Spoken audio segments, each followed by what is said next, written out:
খাওয়ানোর মান কেমন ছিল? ভালো না, ভালো না একটু তোমার কাছে কেমন লাগছে?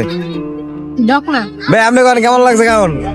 পরিবেশটা ভালো ছিল, বাট খাবারটার মান ভালো ছিল না। পবিত্র ঈদুল আজহার তৃতীয় দিনে আমরা গিয়েছিলাম আমার বন্ধু সাইমন হাসানের বাসায় বেড়াতে। বন্ধুর বাসায় খাওয়া দাওয়া শেষ করে আমরা এখন রওনা দিয়েছি সন্ধ্যা নদীর ব্লক পাড়ে ঘুরতে যাওয়ার জন্য।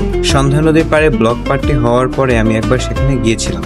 সেখানে অনেক মানুষের ভিড় থাকলেও খাওয়া দাওয়া করার জন্য তেমন কোনো ব্যবস্থাপনা ছিল না। পরবর্তীতে জানতে পেরেছি এখানকার পরিবেশটা আরো উন্নত হয়েছে, তাই আমরা আজকে চলে যাচ্ছি সেখানে ঘুরতে। চারদিকে প্রচুর মানুষের ভিড় থাকার কারণে আমরা দাঁড়াতে পারিনি। তারপরে আমরা চলে এসেছি চা না কফি নামক একটি রেস্তোরাঁয়।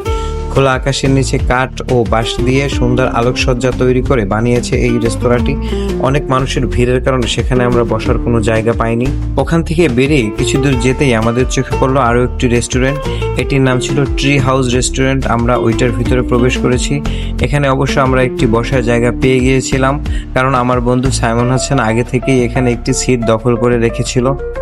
চারপাশে অনেক সুন্দর আলোকসজ্জা করা হয়েছে, রঙিন বাতি এবং খোলা আকাশ সব মিলিয়ে সুন্দর একটা কম্বিনেশন তৈরি হয়েছিল। ভিউয়ার্স, আমরা এখন যে ট্রি হাউস রেস্টুরেন্টটিতে আসি, এটিও নির্মাণ করা হয়েছে খোলা আকাশের নিচে সন্ধ্যা নদীর কোল ঘেঁষে, এবং নির্মাণের কাজে ব্যবহার করা হয়েছে বাঁশ এবং কাঠ।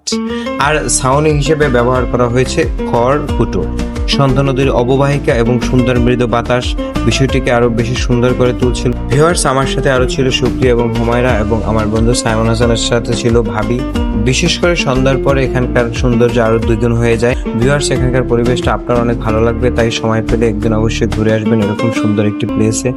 আমরা যেদিন গিয়েছিলাম ওই দিনকার আকাশে চাঁদটা অনেক জল করছিল, এবং সন্ধ্যা নদীর মাঝে চাঁদটিকে মনে হয়েছিল যেন দুটি চাঁদ উঠেছে।